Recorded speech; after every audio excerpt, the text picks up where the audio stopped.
There's one word I could use to describe characters in Chaos Zero Nightmare, it would be the word choice. There's so many variables and flexibility in what characters can do and accomplish as far as drawing cards, putting resources into your deck, doing damage, that there's almost a limitless amount of choice when it comes to you as a player building a character in a team in Chaos Zero Nightmare. And as a reminder for our tier list, I honestly believe that every character in this game can be used successfully in a party to clear most endgame content a lot of the times, but we're judging them based on extremely busted mechanics, highest potential, whether they're the ones allowing you to use DPS characters and they're allowing you to cycle through your deck, providing AP and allowing the hyper carry DPS characters to achieve their highest potential, or if the hyper carry DPS character or sub DPS character is someone who benefits the most from that sort of broken play style, or a mix of the two. So we have the busted tier. If you level these characters up, you will probably find a spot for them somewhere eventually doing something broken on your account. They are the end all be all of a lot of the mechanics and abuse in Chaos Zero Nightmare. Tier 0 is just below that. Maybe they're not the epitome, the top tier of busted in every single facet, but they are exceptionally powerful. Maybe they have a little bit of a lower ceiling for bustedness, but maybe they have a higher floor. Maybe they're easier to use, but don't hit the highest potential as the people in the busted tier. High tier is specifically what it sounds like. They're kind of just very good in their own ways. They're probably best at what they do, even if it's not some of the most busted mechanics in the game. They're still going to be able to have a team built around them, and you'll be very successful with them as the core focus of your party. Mid tier is just what it sounds like. They're not really busted. They're not unusable. They often show up in teams and fulfill a certain role, and they do it quite well. Not worth it a lot of the times is someone you could use and be very successful with, but if you just chose someone who is in a slightly higher tier than them, you might be better off with it. Some of these characters in the not worth it tier might be super narrow and really good in one specific thing, and that might really be it. The joke tier down here is someone who either is trumped in almost every facet, whether they're someone who's trying to enable a hyper carry DPS do more damage with some sort of buffs or debuffs, but they just don't seem to fulfill the roles that all the other characters above them do. Maybe there's someone who can be used in a team and used successfully, but if you just replace them with basically any character in the game, you'd almost be just as successful, if not more successful. And with all those reminders in place, remember, this is the highest potential tier list. We're going to be re-updating it with the season 1, introducing Chizuru and Yuki into this list. We'll also briefly go over everybody. If you want to see the original explanations for any of them that we don't like go over too much here, go check out the previous video. I'll have it linked down in the description below because we probably talked about them extensively in that one, but we are going to go over them all. Cassius, most busted character in the game. Tutor, card draw, free payoff potential, whether you're doing 000 quest and being like, oh, I'm going to end my turn and Cassius can put out 25,000 damage, 30,000 damage for free, for fun. It's fine. Or you can do the quest where you do full house and you draw through your deck. Very easy, completing some full house quests on the way down and just drawing cards, generating AP with somebody else, drawing more cards with Cassius. Someone who pairs extremely well with that. Tressa is also busted, believe it for sure, because she's another character who likes to spam zeros, this time for damage. Shadow heal, where you generate shadow daggers off of healing with someone like Mika, absolutely busted. This is the 000 squad up here. Source of water heals for 0, generates AP. Tressa turns that into daggers, does a bunch of damage with daggers. Cassius quest pays off, whether you're drawing cards with full house or doing more damage with 000. These three are insane. Mika on top of that, she's generally in the busted tier just because of the potential for her to dupe source of waters in her deck. The wave mechanic helps generate a little bit of AP over time as well, but it's really source of water as well as having epiphanies on source of water to either generate more AP or draw cards. Whether you're using the base epiphany on Mika that gives you 1 AP for 0, or you're using one of the other epiphanies that turns it into a 1 mana card but makes it generate 2 AP, and then if you've healed from anything that turn, then it also goes down to a 0 mana card that gives 2 AP. which is probably the best version of her Source of Water. And then you get like a Divine Blessing that either gives another AP or a draw card on that, and she becomes just busted biscuits. That's really why she's up there. Don't listen to anyone who's like, oh, she's the only true healer. She's not up here because she steals. She's up here because she generates a crap ton of AP, and with the right blessing, draws cards as well. So those three go together, the infinite trio, basically, of these three. You've seen them on the leaderboard. We've preached the strength of these three since day one on this channel. Rin is here, high potential character as a DPS. Yes, she's got some gimmicks, but she works very well in this sort of broken strategy of have two supports who generate AP and draw a ton of cards, and then have one DPS that just plays all of their cards. And Rin does that exceptionally well, scales very well, and is, well, pretty much walks hand in hand with all the great supports that are in CZN. Same thing with Mei Lin. You can think of Mei Lin as an even easier to use Rin. She's really there to benefit off of her kick that just hits an extra time for every passion card you've played this turn. She's also fairly easy and efficient to play, generating and moving strikes from your deck or your draw pile or your used pile or your graveyard basically into your hand to do free damage. Proc Scarlet as a support if you want to. Time that for big damage on your kick. Anything that you want, Mei Lin can do it. She is, well, aside from maybe Tressa, like the highest potential DPS character currently in the game. These three together, I think Rin is probably a little bit behind the two of them, but that's okay. We'll explain Haru in a second. Nia is absolutely busted here, especially with the advent of the new Forbidden card that is the 0 mana one. When you draw it, it gives you an AP and draws another card. You use that in conjunction with Nia's Adagio to put that card back on top and then redraw it, and it just keeps generating AP and you keep putting it back on top with Adagio. And she's an absolutely cracked character for that reason. She was already like tier 0/busted before then because she's very good at just getting through your deck, churning through your deck with all of the different things that she has to offer you, with Nia's Curiosity and Amp looking at the top three and playing the best one for free, and Adagio. All of her stuff is just so good at that drawing cards specifically specialty that she's just like an insane character in that regard. But with the advent of her being able to be an AP battery now with the new Forbidden card, it's absolutely insane. And I think I'll have a video out talking about how busted it is if you can get two decks, the Forbidden card in Nia's deck and then like the Forbidden card in your other supports deck. You're able to just use the Adagio that draws two and puts two back, and then use your other supports draw abilities to just keep redrawing them, and you can make like 12, 14 AP a turn, and it's just dumb.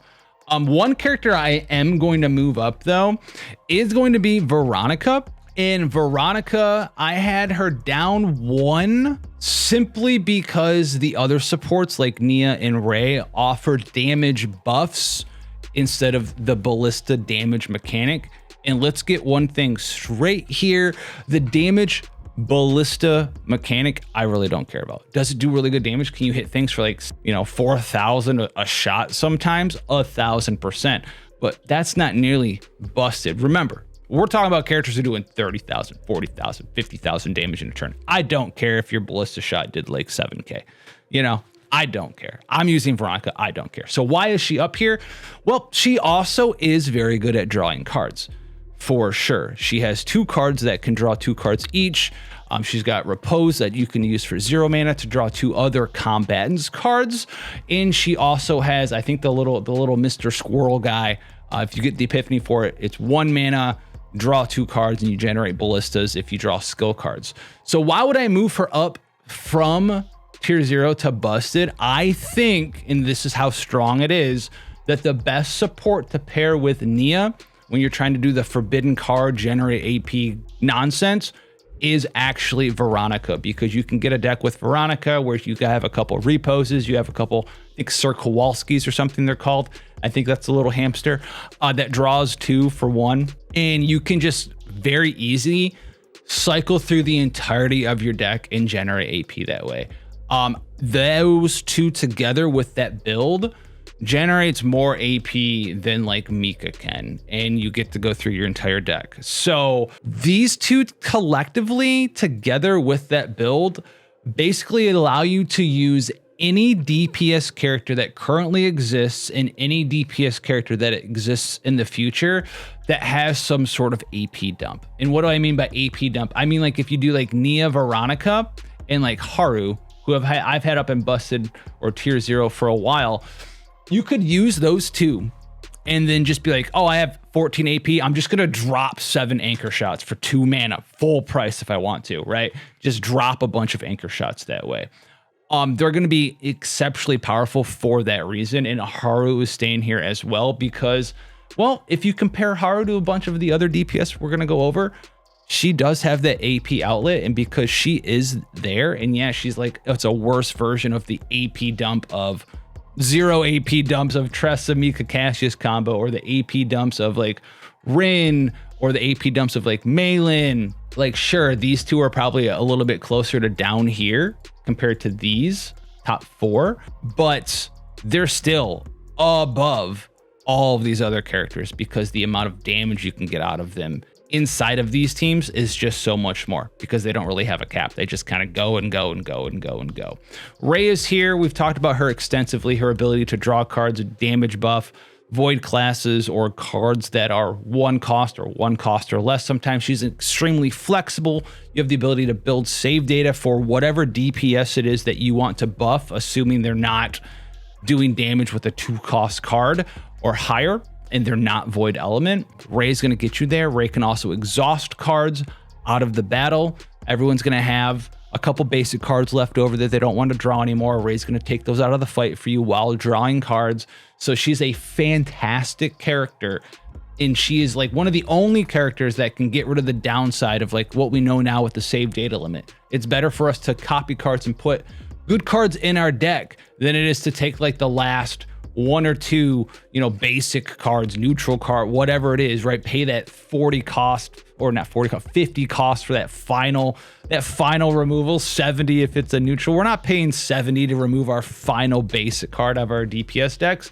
No, we're gonna buff them in the sky with raised buffs and then just exhaust it with her little Happy Meal sleepy time card, you know? We're just gonna do that instead. And she's the only character in the game that can do that currently. And that combination of things is very powerful. So she remains up there. Tier 0, I might change this one out. Calliope still is tier 0. She is like the fairest character. If you think of a character that's like, is fair, doesn't go infinite, but the power is always there to see. Does damage, tenacity break, shields your team, is actually pretty AP efficient because of her Celestial mechanic, where you can just have all of her cards that have Celestial just hang out in your hand, play 1 card that procs them all, that's a 2-drop or higher, and go to town with her. She's a great character for that regard. She stays in tier 0. Renoa, the only reason why she's in tier 0 and not like busted is bullets. They have their own drawback, man. They take up a lot of hand space. You're not dumping them all, right? Sure, generating shadow daggers takes up hand space, but you don't need to keep them in your hand. You can just dump them immediately, right? There's no like, for every shadow dagger in your hand, do more damage, like there are for bullet characters. Renoa does have multiple payoffs though, and I like Renoa much better than Luke, and she plays very well with some of the supporting casts. She's just a little harder to use and doesn't have as much of a payoff as the characters we talked about up in the busted tier. Hugo is an interesting one. Hugo at this point has turned more into a sub DPS. We talked about this before because his damage ceiling isn't as high as some of the other characters. His damage floor is very high though. It's not that hard to get damage out of Hugo. It's just that his commence to hunt extra attack mechanic is just a little bit more limiting as far as what we're doing with it, right? Are we going to be doing extra hunt a couple of times per turn? I don't care. Like, I'll put it this way, right? What do you want on your team? Hugo doing 20 extra commence to hunt attacks, or Cassius dropping 20 quests for 2,000 damage, or 2,000% multiplier each, And I look at this, and that's not all Cassius does. Cassius just does that as a bonus, right? Cassius is also drawing cards and tutoring cards and reusing cards with shuffle sometimes. And I have to go like, does this make him not tier 0? You know, does this make him not tier 0? Because this busted tier, like they're in a category of their own. Does this make him not tier 0? And I have to sit here and be like, do I put him down here? Do I go up here? I think for right now, you could keep him in tier 0 just because the damage floor is that strong. But we're also going to implement new characters, right? Chizuru and Yuki as well. And I'm not exactly sure where I'm going to put him at the end of the day. Well, we might have to revisit him, but we're going to put him right here in high. Right now, he's like basically borderline, but we're going to do this for one reason. It's going to be a secret for you and me. All those people who just look at the end of the tier list video, don't look at any of the other stuff, isn't a part of the discussion, or won't read your comment down in the comment section. They'll ask why he's in high. So we'll find out how many people ask that. We'll put them right there. Selena, I think, is still kind of slept on. I think I might have her rated a little bit highly here. She does a couple of things very well. She's got, you know, tenacity damage, which leads to being AP positive or AP neutral in a lot of circumstances, because if you're using 1 AP to tenacity break something, you get that AP back. That's cool. She has Mark, which helps her in both single target as well as AoE circumstances. She has supportive capabilities there. She does have some weird stuff where she can apply passion weakness, which we don't care about too much right now. I'm not going to give her points or dock her points for that because, well, the primary passion DPS already puts passion weakness on. We don't care about that. She does have some cool stuff in her kit where some of her cards epiphanies have the ability for, like, when you draw them, they just draw another card and replace themselves, so she doesn't get in the way of you popping off and going infinite. At the end of the day, she's basically like a pseudo Veronica that doesn't draw as many cards and is, on a good day, as AP efficient as Veronica is. Her one niche is that she does do tenacity damage pretty well, but in my experience, and probably yours as well, I don't think breaking tenacity really matters that much at this point in time. I don't think there's enough damage reduction or negative effects. There's not enough positive effects for caring about breaking tenacity when you can just brute force it with crazy busted characters. So I think I might have to move her back down to high as well. And remember, the high tier is a tier for characters who can excel when you're building around them in their strengths. They can't just slot everywhere. You kind of want to utilize everything in their kit to their full potential, and they'll give you some big benefit. Moving on to Magna, just like we just said, if you build a team around Magna, she can do good stuff for you. She can sit there, she can shield, she can counter. She's going to be using your AP, right? She's got some pretty expensive stuff. They did fix some bugs with her. They just changed counter as well, so it benefits from more effects. So Magna, you know, she got better this patch, but she's not like tier 0 or anything. Same thing for Kairon. He's an excellent character in AoE circumstances. If you build a deck around him, you can use him even single target circumstances, but the high tier, you need to build entirely around them to get the benefit from them. And even in those circumstances, you know, they're probably giving you less payoff than some of the characters in the busted or maybe even in tier 0 as well. Beryl is going to be an interesting one. I have Beryl in high tier. Beryl has a million friends out there. Fans of the show apparently know that I'm not the biggest Beryl enjoyer. She does have the ability to draw cards. I understand that everyone's like, oh, but I just use Beryl and I have the exhaust. Draw 3 cards, duped 4 times in my deck. That's great. You know what's awesome? You know what's super cool? Paying 1 or 0 mana and just doing it over and over and over and over and over and over and over and over and over and every round on these new in-game mechanics where we have, you know, multiple turns to do stuff to just rack up as much damage as we can. I don't want to load and be like, I'm going to use Beryl and have basically a better version of Gear Bag 4 times, and then I'm done and I'm going to sit here and retain some cards. Retain as its own mechanic is inherently weaker than drawing your entire deck and playing everything in your deck 100% guaranteed every single turn. I don't care. I don't really rate her in high for that. She is going to do some nice damage in those situations and stuff, and that's why she's in high tier. If you want to play that slightly slower game, she has all the utility. She's going to give you some card draw. She's going to do some bonus damage at the end of your turn. You're going to be able to play that slower play style with her, and she's going to be very good there. That doesn't mean that she's as good as Nia or anywhere close to this, and she's not tier 0, so she's going in high tier. Maribel showing up as the tank again, just mid. Mid is the definition of Maribel here. Not worth it. I'm leaving Lucas, Luke, and Orlia in there. I don't care. I don't care if you're E6 Luke can, you know, do half the damage of Malin. I don't care. That doesn't make him tier 0. That makes him not worth it. Got it? Same thing with Lucas. Joked here. I don't care about Amir, and we don't use Owen. It's kind of like a waste of stuff there. Now, Yuki got taken off, but Yuki for me is in tier 0. This is based entirely around the build that we came up with, I think, a couple hours after she launched, looked at her kit and said, this is going to be the best thing that she can do, which is her fully self-sufficient build, where she uses her own 0 costs to draw her own cards and make them cost 0, and then pays 0 mana to attack for damage. And that is really all she needs to do. Is that good? Yeah, it's very strong. Told you it would be strong.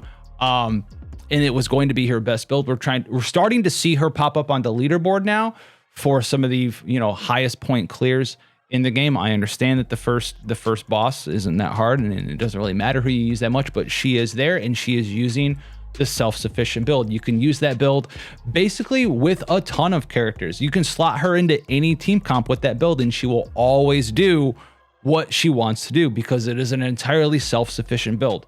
You're putting no mana in, drawing your own cards for no mana, and then using your own cards for no mana. You're not getting in the way of the other two people, and you're just kind of doing your own thing. You've seen the meme decks that people have put up and posted where they just remove the 4 cards from somebody's deck, save it as save data, and just put that person in a party so they don't get in the way of what the other people are trying to do for the most part. Yuki can kind of do that while just doing a good amount of damage. So I think she belongs right in that tier 0 category. Now, Chizuru just came out, and Chizuru is in an awkward situation. Chizuru does have a lot of potential, but just like Chizuru, or just like Yuki, I think Chizuru's busted potential is basically built around primarily one build at this point in time. And a lot of this has to do with Chizuru just having so many mechanics shoved into her kit, right? She's got the shackle and enemy, right? So you need to worry about this shackle, because shackle turns on the ability for you to generate Will-O-Wisp from hitting people who are shackled. And then you want to generate Will-O-Wisp so you can buff up her big damage dealing skill in Shadow of the Moon. And then at the same time, she's got this really dumb inhibit mechanic. Now, 2 things, we'll talk about this. Chizuru is either good or bad with this card, and it's fully dependent on what your intentions for a team for her are. If you don't generate any extra AP, this is a fair card. If you're not Divine Epiphanied out your butt with AP blessings, it's a fair card. This basically, with this Epiphany right here, gives you 5 AP per turn. If you can work a team and put it together that only needs 5 AP per turn, then you can utilize her and keep Bound of Dusk in your deck, and it's pretty good, right? You could utilize a pretty self-sufficient team. You could do like I do all of my own stuff for 0 mana Yuki build. You could do Chizuru in there as well, and then pair these 2 with somebody else of your choice, right? And just kind of have a bunch of stuff. Yuki's gonna not take any AP. She's gonna have a bunch of free attacks for you. She's gonna be able to, because all of her stuff is drawn out of the deck by Yuki and costs no mana, you'll be able to generate all your Will-O-Wisp stacks for no mana for your Chizuru. Cool. Generate Shadow of the Moon and do big damage. And you can pair them with Rei, or you can pair them with Nia, you can pair them with Mika, you can pair them with whoever you want. So that's a pretty good build there in combination for those 2.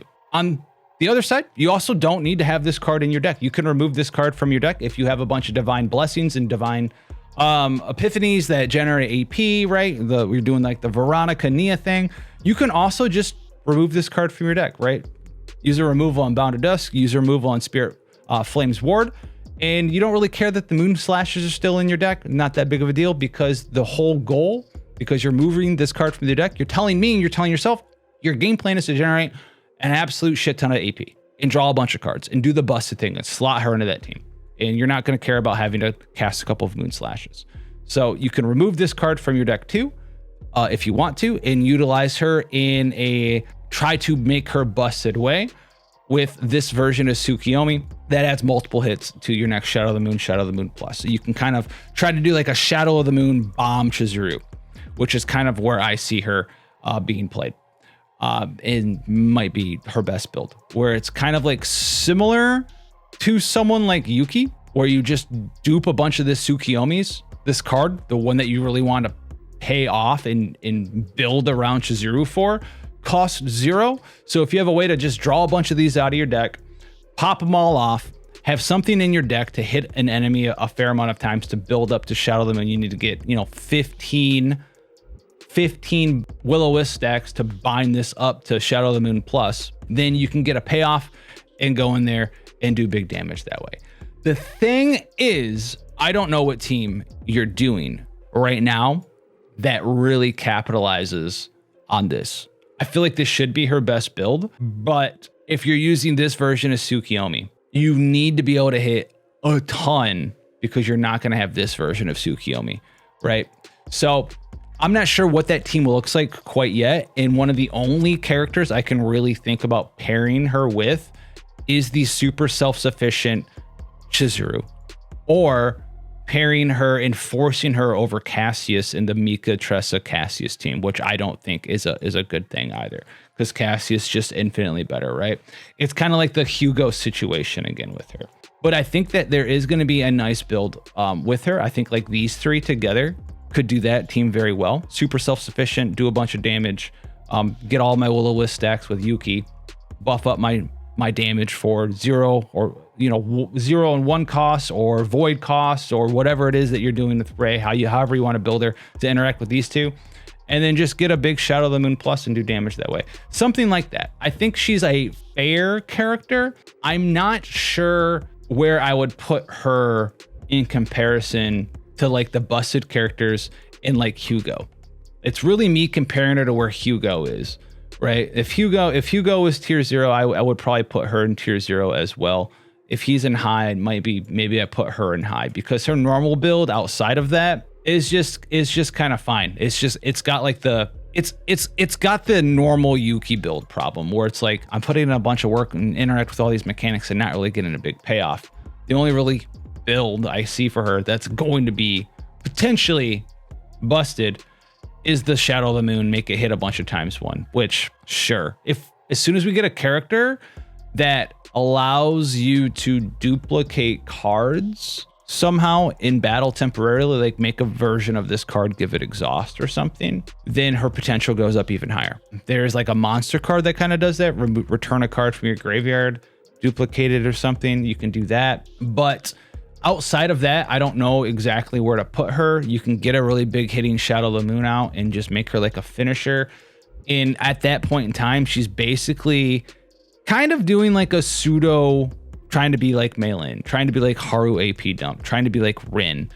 And I think that she's probably just going to be a tier under them in that regard. I think it's a very difficult deck to put together, probably, and a very difficult place to put her in a party, craft a party around her and be like, hey, this is going to work, and it's not significantly worse than like using Meilin, right? So we'll have to see about that, because the problem with Chizuru is that like you need to hit with a bunch of attacks to gain Will-O-Wisp, and a lot of the supports that you're pairing people with don't like to hit that often. So you come up with like your traditional like if you're doing like Veronica Nia Chizuru, who's hitting? You're gonna cast Stroke with Chizuru and basic card with Veronica and the basic cards here and Oni Hunt and try to get to 15 stacks in one turn. That's not happening, right? So we'll have to see. I'm actually gonna put her in high right now. I'm gonna put her in high right now. I'll have to see people do some big payoff stuff with her. I think she's fine. I don't think she's like dumb or trash or anything, but I don't think she goes into the tier 0 category. I think all that time, that's just a lot of work, and I'd have to see numbers where she's doing like crazy stuff. And also like just, yeah, I think she belongs in high right now. We'll have to see. I could see her maybe moving up into tier 0 eventually, but for right now, I think she's got potential, but I also kind of want to put her in 0 too. It's just so hard. This game breaks my brain because it's like, all right, here's a tier of characters that do 70,000 damage in a turn or whereabouts, or like 50,000 or 40,000 damage pretty easily, casting a couple of cards. Everyone else is like 20K on a good day. And it's like, where do you put those DPS? Like if 70's here, there's 20 mid, is everyone midded by default? So I don't know, but I think she's borderline like Hugo. I'll put her in high. You could put her in tier 0. We'll do this to make the Hugo players mad. Until then, guys, have fun out there. God bless. And I'll catch you guys in the next one. Oh man.